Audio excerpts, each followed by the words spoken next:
We're back with more 4090 testing. First of all, Corsair says, direct quote, that our testing is total bullshit.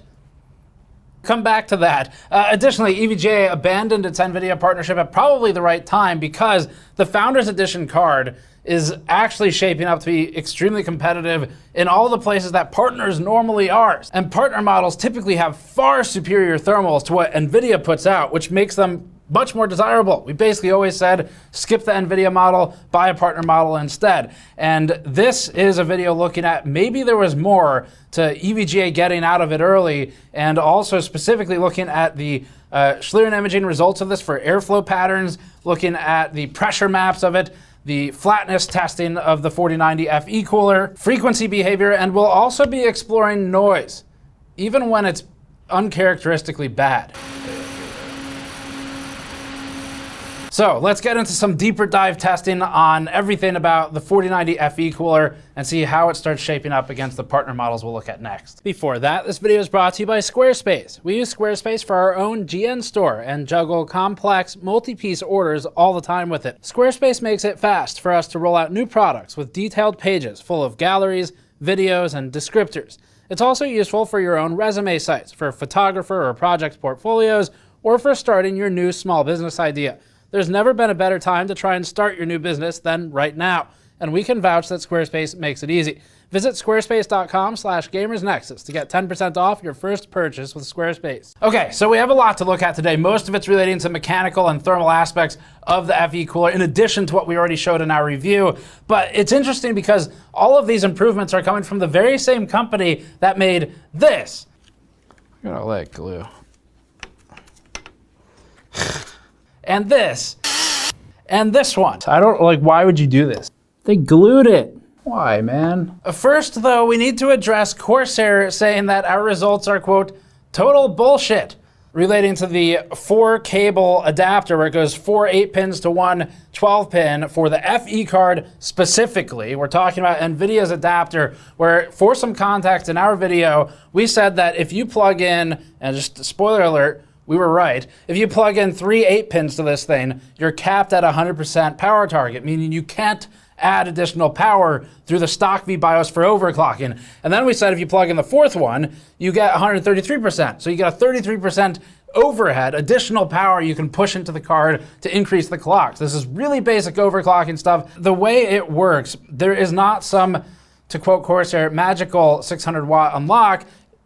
It's just how overclocking works. And well, I'll read the quote first. Corsair said the following publicly of our testing, quote, question, has anyone else seen the misinformation about the sense pins and the magical 600-watt unlock from anyone other than Gamers Nexus and Guru 3D, or is it just those two sites? I need to throw NVIDIA a couple links showing them how confused users and the press are about their smart sense pins. Total bullshit, and they don't even realize it. Yes, the adapter has 2 sense wires. Yes, the card works with only 1 sense wire attached. It's because it's a 450-watt card. It's not because it has the ability to be unlocked, requiring the 2nd sense wire. Now, the reason we're addressing this publicly is because now you have a representative of a company publicly stating that our information is misinformation, while that representative is now spreading misinformation. They're doing the opposite of what they want to do. That's gonna come full circle, and you're gonna have videos that are actually filled with misinformation because the misinformation came from a trusted source at a company that makes power supplies and cables. So, to be very clear, our information was correct. Corsair's is wrong, but let's talk about why and demonstrate it. So first of all, addressing Corsair's representative's quote about the video card not knowing how many cables are connected, instead of me telling you that's wrong, and actually it does, let's talk to NVIDIA's Schlieren, who is the product manager of the GeForce cards and was formerly an engineer at NVIDIA before being promoted. Here you go. There are these sideband signals. And the sideband signals are important for this in this new spec because they tell the card or the load how much current that your connection is able to support. And without these sideband signals, the card doesn't know what's safe to pull. Okay. And so these signals, being configured correctly, will tell the card, oh, this is able to, the upstream is able to support either 150 watts, 300 watts, 450 watts, or 600 watts. So for example, in this adapter, we have an IC in here that interprets the number of connections that are plugged in, and will tell the card downstream, hey, I have 3 connections plugged in, which means you can draw 450 watts, or I have 4 connections all fully plugged in and you can draw 600. Now that's from an upcoming video of ours. You will definitely want to check it out. Super interesting. It's got a lot of engineering topics in it on both power and thermal, and Malcolm from the thermal engineering team comes back for that one as well. But that's a different topic. You know what would be easier? Let's take the camera off the tripod and just do an actual demonstration of what's happening here. So we'll use this bench behind me. Here's a 4090. There's no magic tricks. There's not another card behind it. There's no strings. And you can see there's 1 cable connected, 2 cables connected, and 3. We are missing the 4th cable. I've disconnected it. However, the display is on. So if we now launch some overclocking software, we'll get a close-up of this and show you that the power target in the top right stops at 100. It cannot be slid past 100%. So you can see it adjusting down, but we can't drag it any further to the right. Okay, now for that demo, let's shut this down. Now what we're gonna do is show you what in our testing revealed that extra 33%. It is not, again, an unlock of stock power or anything. It's just an unlock of the overclocking limit through vBIOS via the IC. So let's get this booted. Okay, so now it's back into Windows. Just to show you, there's no magic tricks here. We've got all 4 cables plugged into the 4090. If we look at precision over here, you can see that we now have a power offset of an additional 33%. So we can go to 133.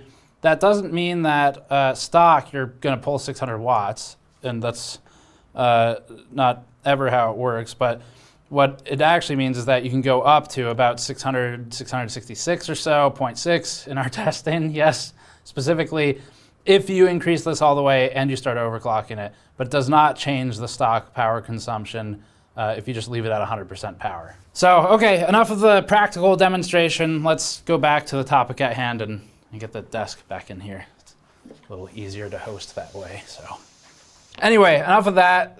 The misinformation, reporting misinformation, was greatly exaggerated and was actually misinformed. So anyway, to link it back to the original topic of this video, NVIDIA is now doing one more thing in addition to its improvements to the coolers that sort of puts it in an advantaged position versus partners, which isn't unexpected when you are the supplier of the thing. You're going to have first mover advantage, so you know about it before anyone else. And you can also do cool stuff because you have more access with engineering tools than anyone else. So when we're getting to a point where down to the cable, there are unique potential benefits, or at least behaviors, is maybe more accurate, of the NVIDIA design, you can see why partners like EVGA would start to get frustrated and maybe abandon the market if they feel like the margin's not good enough. But NVIDIA hasn't chewed away all of the sales yet, clearly, because the FE cards are still relatively low volume worldwide. It's just something we want to point out that it's kind of interesting to see the company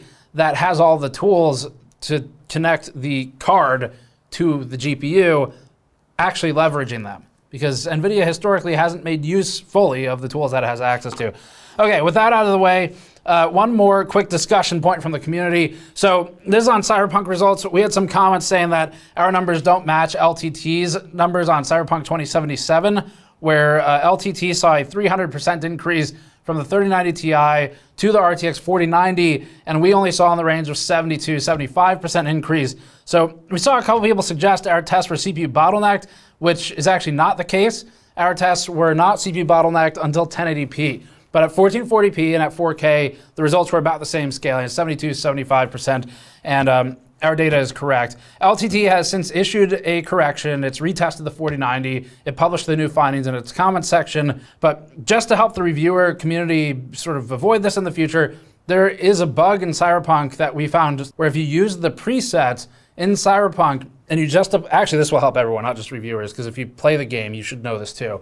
If you use the presets and you apply them, sometimes those presets do not apply. It looks like they do, but then if you exit the menu and you load the game, at least if you're aware of what it should look like, you can start to see like, that texture's not really the right resolution, the LOD scaling is kind of wrong for that object, stuff like that. And the solution seems to be, at least for us, the solution is to manually set the settings rather than use the preset. Even if you set all the same settings as in the preset, sometimes it just doesn't work when you use the preset. So that's the fix for that. If anyone out there in our audience is having that weird issue where your performance basically like doubles, even though you've maybe increased the graphic settings, try manually setting it. That should fix it, and the game will look better as a result. Also, this is just a fantastic reminder that this kind of stuff happens a lot, and it happens to all of us. It's just a matter of trying to catch it before publishing, and we actually saw this bug happen, but we filter out bad data as we're going through the review process because this is one we happen to be aware of, but it's really easy to produce bad data and accidentally publish it.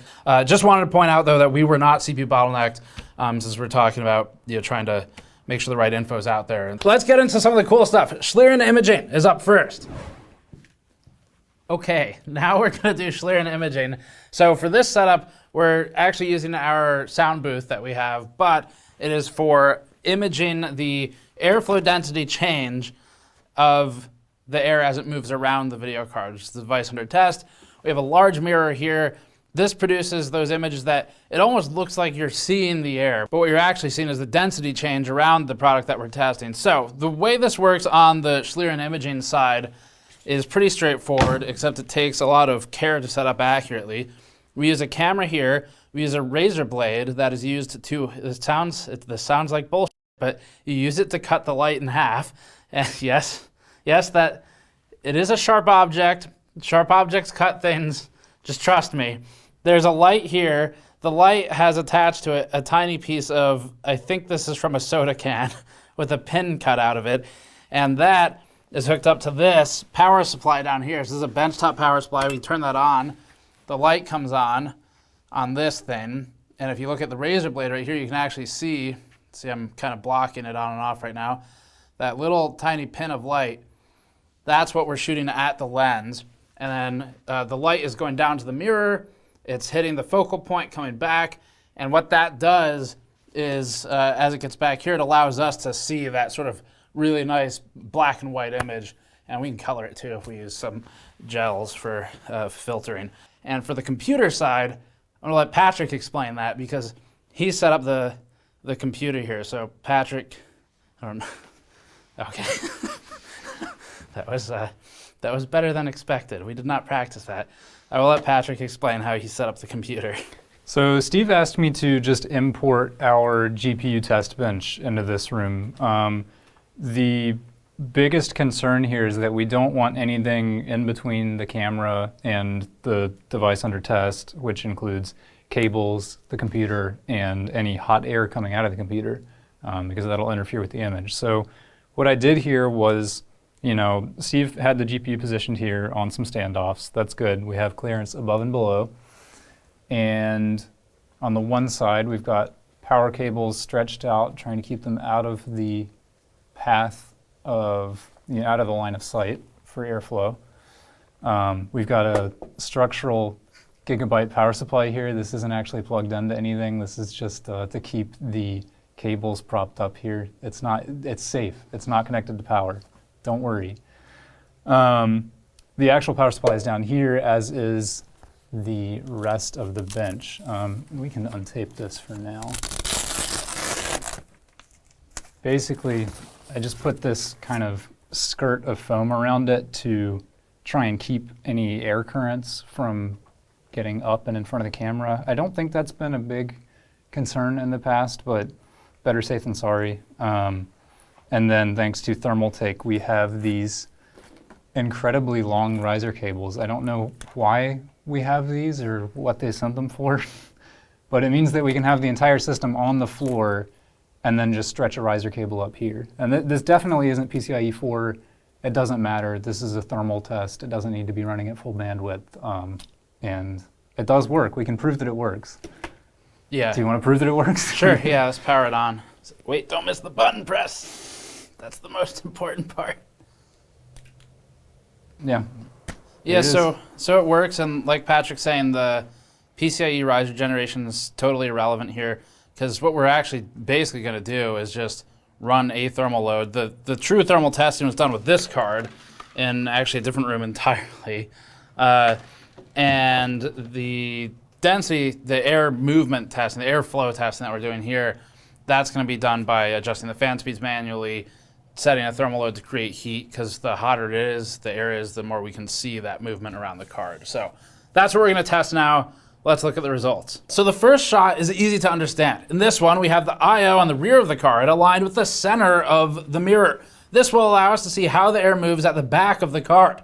We'll first play it at full speed when the workload starts, and then we'll slow it down. The hotter the card gets, remember, the easier it'll be to see that air density gradient change.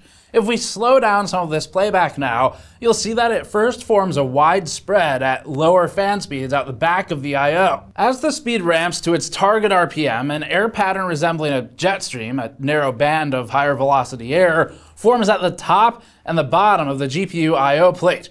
These airstreams are particularly powerful, but there's also clear spread across the entire plate. So looking at the results then, this back here is actually a deco plate is what NVIDIA calls it. So it's just decorative. This does not contribute any surface area. It's not connected to the fin stack in any way. It's just screwed in as a cover because someone higher up at NVIDIA thought it was ugly to see the fin stack when you look down it. So they added this plate. But that does guide the flow, and you can see in the Schlieren imaging we just looked at how it affects the air's exit path when the card's oriented like this, and it kind of just streamlines the air as it comes out of the card. If we look at the taller part of this cooler right here, so these fins that stick up, this is on the side that covers the GPU, so this is the left fan.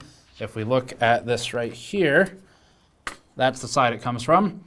And these taller fins are interesting in their effect on airflow because there's actually, first of all, they're blocked here completely, and there's a horizontal cut too. So if we shine a light on this, you can see that those top protrusions, they don't go all the way down. There's a horizontal plate cutting it, and what that does is that forces all of the air to go out of the back of the case here, while still getting a little bit of surface area and some sort of hiding the fan up here. Not even structural. It's not attached. It's just an L-shaped fin. So the reason to have this then is entirely to stop air from just spraying into the case, because if you look at the card oriented in a standard setup, if those horizontal dividers weren't there, some of the air would come down, hit the power supply shroud, and end up recirculating right back into the fan after it's already been warmed up. This shot was designed to center the west fan or the left fan on the mirror with some overlap of the rear I/O exhaust vent. Here's where the workload starts though. At full speed, you can see it's difficult to really understand what's happening. There's a lot of air movement everywhere, and it's just completely indecipherable. We'll slow it down a little bit to explain frame by frame in a second, but this normal speed playback will let you get a better understanding of just how chaotic the air movement actually is. And here's that slowed down version. As the air first starts moving, you can see the east fan kicks on and moves the air aggressively at first, or at least more aggressively than the left fan. That east fan, the one on the right, is casting a somewhat conical column of air with lower density movement on the far sides along the back of the card, and you see more of that gradient shifting right above it. It's not a pure column though, we'll come back to that. If we rewind a second and focus on the left fan now, situated on the bottom in this orientation, you'll see that the first indication it's on is from air exiting the rear I/O port.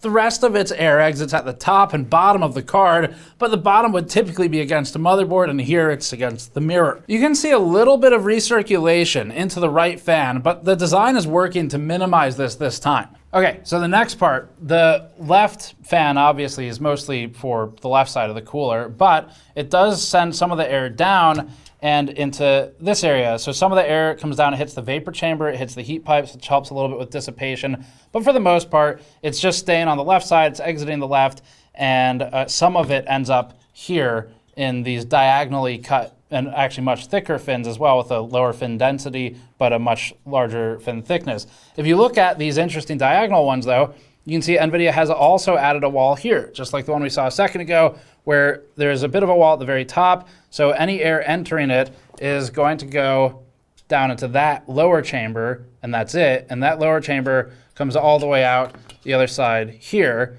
However, there's another horizontal divider in this one, so once again, if you look down there, you can't actually see the bottom of it because there's a divider, and the reason that divider is there is the same as before. It stops air recirculation. Now, in our testing, you saw that there is still some air recirculation, so they didn't get rid of all of it, but they're making an active effort here to tune the cooler this time so that the pre-warmed air is not just getting stuck in a loop going back into the cooler, and it seems to be mostly working. Here's the next shot. So here's a new angle. This one shows the card in a vertical orientation to focus on the diagonal fin exhaust pattern. This shot is going to be very difficult to discern because we're pushing air straight into the mirror, but the card is obstructing its view, so a little challenging. It's just chaos though. Here's the value. If you look closely at where the fins are known to be diagonally angled right and up, you can see those tendrils of heat coming off the fin stack pointed up and right. This pushes the air away from a potential recirculation path. Okay, so I'm gonna make the point here of what's actually happening. This is a LandCool 3, very standard case layout though. If you have the card in the case like this, what's gonna happen from the Schlieren imaging we just saw is the air that is coming out up here, it's gonna end up hitting the side panel, of course. So depending on your distance from that side panel, you're gonna have some of that air hit it. Most of it will end up finding its way up. It's pretty low speed air at the point that it hits the glass. So it's mostly just gonna go up and out and follow whatever the existing air currents are from the fans in the case. This last one focuses on the rightmost fan, designed to help us understand just how conical it is or if it has a wider pattern like the 3080 did. Here's the full speed shot. The initial burst of air is powerful. We'll play that back a few times because it's kind of crazy looking. It's like a shockwave almost. It rapidly devolves into chaos from here, but we can still learn from this particular kind of chaos. Played back slower, you can see the initial burst has these slow ripples out of the rear of the card. There's a clear vertical preference, but the fan overall casts a relatively wide spread across the backplate of the card. Okay, enough of the Schlieren stuff, let's get into some other tests. Okay, now we're gonna do the mechanical testing portion of this, so pressure testing and flatness testing, things like that. So for this, we used our NIST traceable scanner to do pressure scans of the cold plate contacting the actual GPU silicon. And what that tells us is more about the mounting hardware choices they've made than the flatness. We have a separate test for flatness that uses a really fine-tuned, basically depth gauge, like a needle that tests from a known 0 point in depth microns for the delta point to point.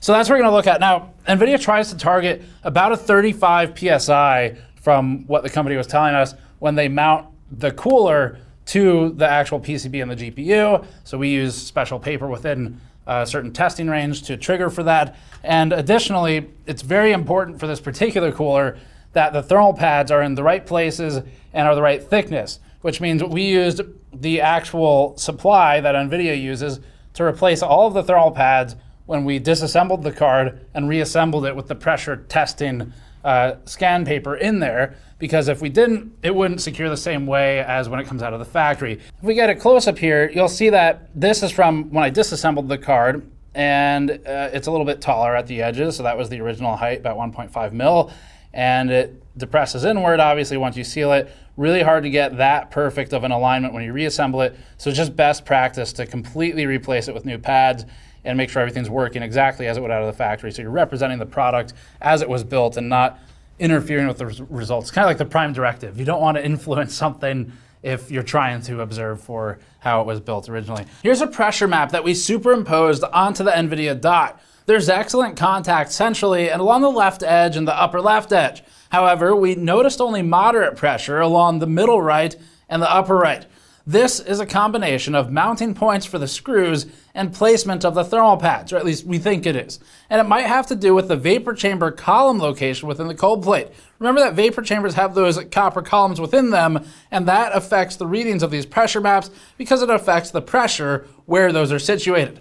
The phase change thermal interface material would help fill any gaps that form and distribute load further, but we can't do pressure testing with that pad in place.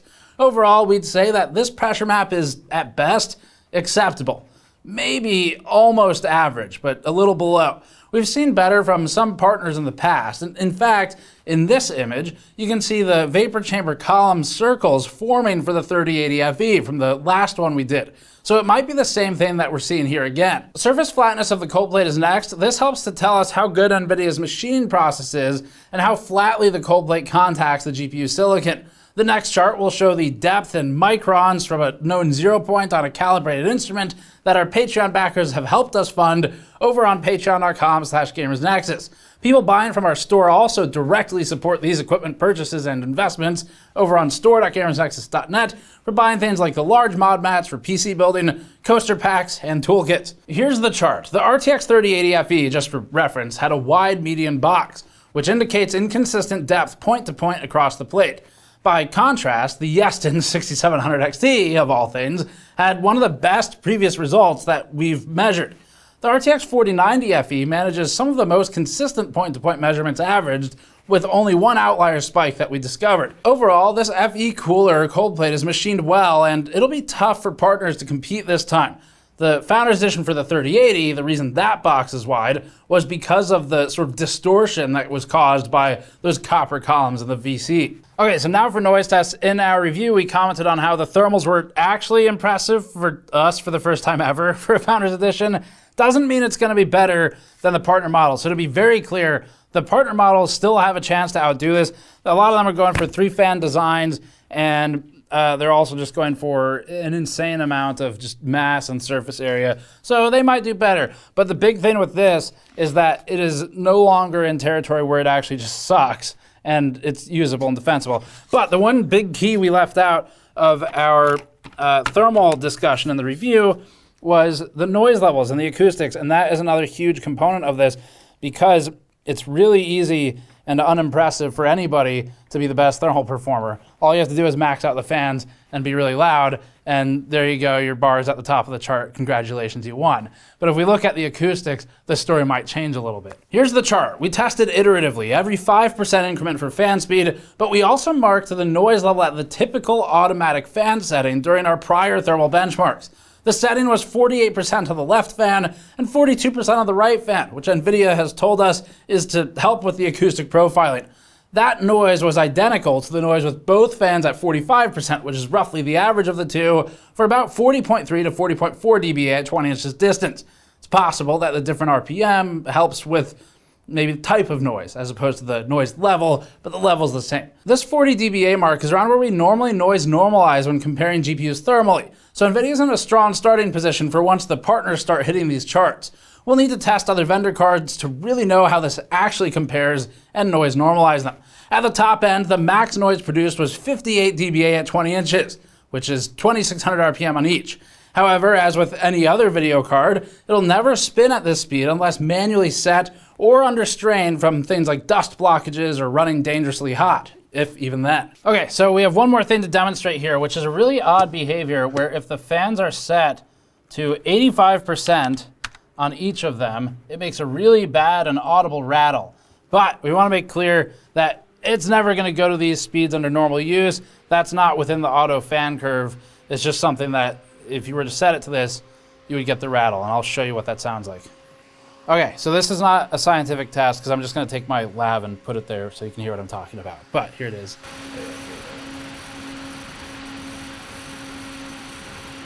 So to be clear, this particular model, we've never disassembled this one. This is stock from NVIDIA. It sounds like a vibrational noise, like maybe two metal pieces rattling together, the screw's not tight enough somewhere, something like that. But it's an uncharacteristic noise for the rest of the build, and it's something that would drive someone crazy, except it's out of the curve, so they're kind of okay. Let's do one more demo and just show you, just by purely subjectively or anecdotally, show you what it sounds like at 100%. So this is 100%. You would have to set it to this manually yourself, but it's basically jet engine territory.